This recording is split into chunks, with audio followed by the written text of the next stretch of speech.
Imagine a world where you can't buy anything without permission, where every daily choice you make is monitored and logged into a database controlled by the leaders of your nation. A world where you could be forced to buy the things your government wants, or blocked from purchasing the things it doesn't. A world where your money may no longer be a tool of personal freedom, and instead one that could be used to control your every decision, action, and move. Well, that world may be closer than you think. In fact, in many ways, it's already here.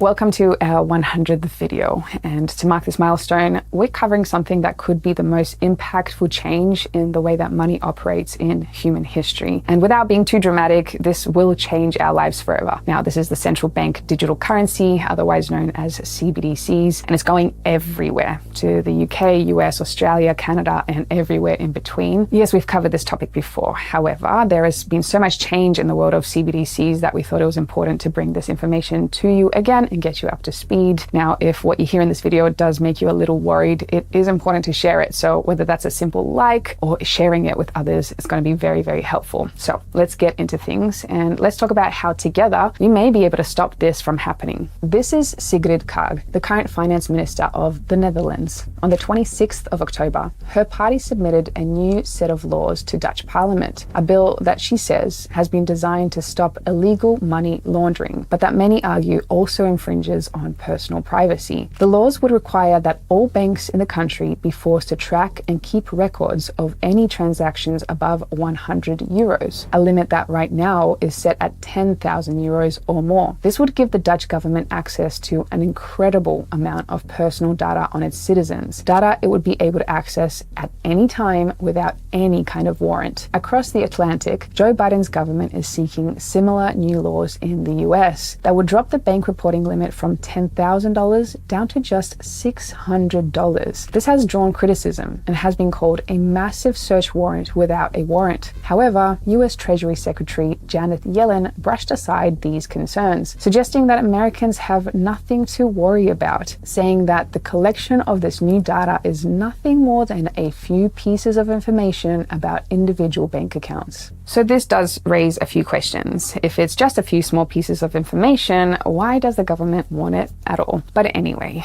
what if the government didn't just have access to your transactions over a certain limit and they had access to everything all the time? Well, this is where CBDCs come in. A central bank digital currency is a new form of digital money. It's like cryptocurrency, but whereas crypto is decentralized and private, CBDCs are exactly the opposite. A CBDC would be completely owned and controlled by your government. They would hold your wallet, your money, and have access to all your financial data, including information on every transaction in your daily life. It would also make banks obsolete, as your account and wallet could be held by your government. Only a couple of years ago, CBDCs were considered hypothetical, but that is no longer the case. Just last week, the Federal Reserve launched a 12-week trial of its own CBDC, a trial supported by financial institutions like MasterCard, Citibank, HSBC, and Wells Fargo. But the US definitely isn't alone in creating a CBDC. They've been fully launched in 11 countries already. And according to the Atlantic Council's tracker, 112 nations around the world are at some stage of implementing a CBDC, including Australia,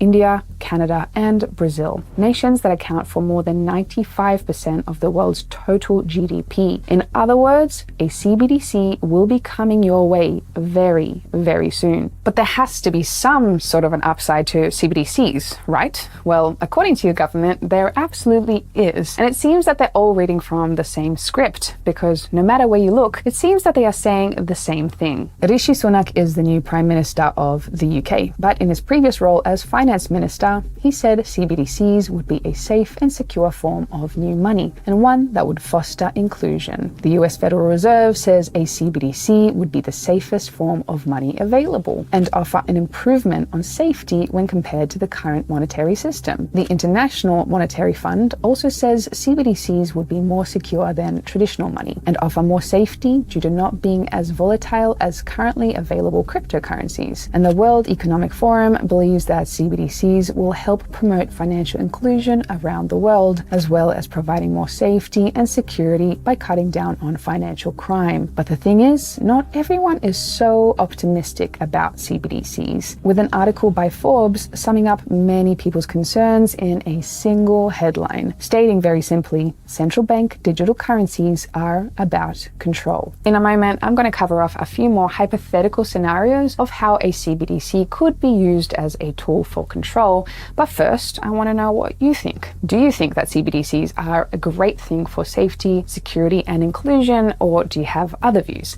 Let me know down below. A CBDC would allow your government to track almost everything you do, what you buy, when you buy it, and who you buy it from. But as reported by the New Yorker, chances are your government is already spying on you in this way, with at least 45 nations, including Germany, Poland, and the US, possibly illegally collecting data on their citizens today. This is why I am already taking steps to protect my data online, and I'm doing this by using NordVPN, the sponsor of today's video. NordVPN was just named by Time magazine as one of the best inventions of 2022, a list that celebrates innovations that make our lives better and safer. Time praised Nord Security for helping shield us against hackers, companies, and potentially sneaky governments by encrypting user data and keeping it away from any unwanted prying eyes. And it does all this without compromising on internet speed at all, because Nord is the safest VPN on the planet, as confirmed by independent tests. NordVPN has 30 days money-back guarantee, so you can try it risk-free. So sign up now to get 4 months free access by going to nordvpn.com/Sorel. There is a link in the description. Now, before I continue, I also just quickly want to say that we are making some really big changes to this channel very soon. And if you want to be the first to know, we are going to be sharing that in the newsletter first. There are 75,000 people plus on that newsletter, so there's a link in the description for you to sign up for that. Now let's go back to CBDCs and why so many people seem to be concerned about CBDCs. And as the Forbes article states, the main concern is about control. A CBDC would give your government a level of power it's never had in history. And the most worrying part isn't necessarily that they would have access to all your financial data. It comes from the fact that a CBDC would be programmable, like the rules of a video game. Your government could program your money and the way it can be used. For example, it could be programmed so that you could only spend it on certain government-approved items, or completely block you from purchasing some others. For example, again, only items your government deems to be essential. With a CBDC, they could also directly control how much of your money you spend, hypothetically limiting you so you could only spend a certain amount of money each day, or on the other hand, forcing you to spend all of it by a certain time period. And if you didn't, your money would just vanish from your account.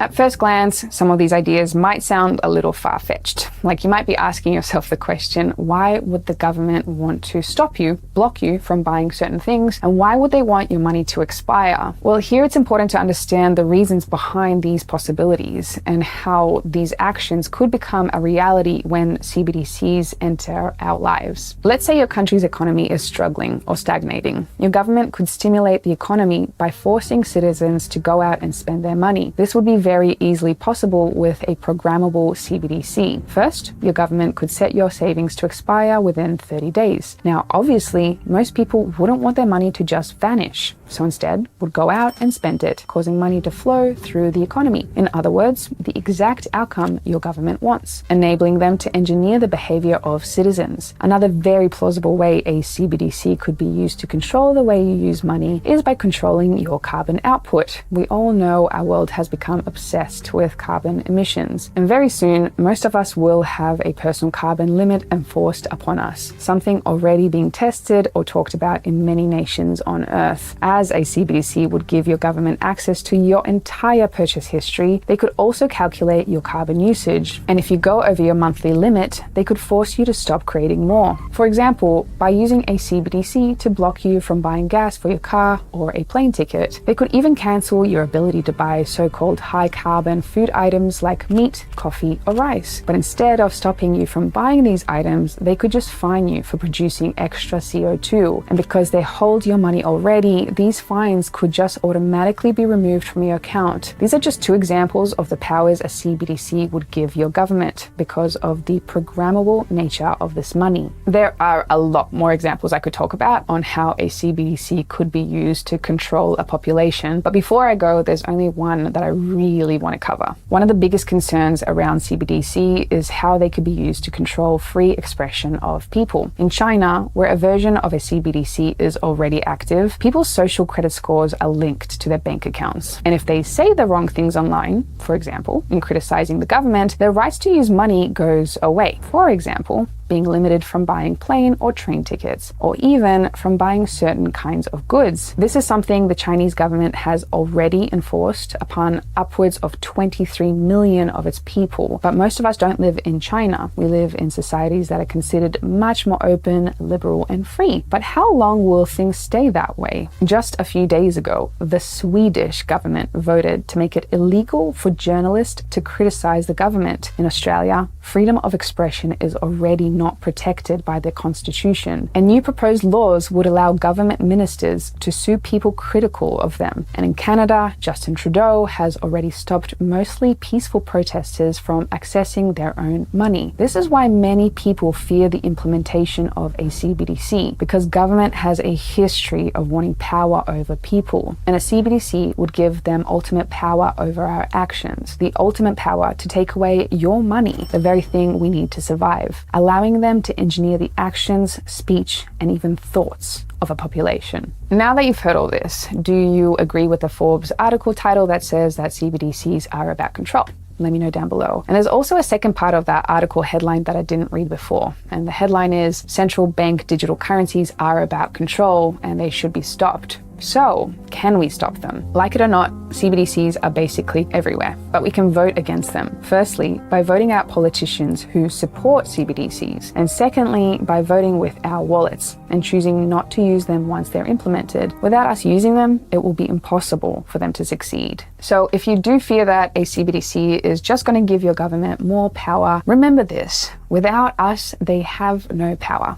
Once again, thank you so much for tuning in for our 100th video. And remember to sign up to our newsletter to get that first info on what is happening to the future of this channel. And if you enjoyed this video, you might also enjoy the other video we did on CBDCs. It is linked on your screen right now. Thank you so much for watching. Make sure you like and subscribe. Also, we have a private membership where we talk all things finance and freedom. There's a link in the bio, and I will see you in the next one.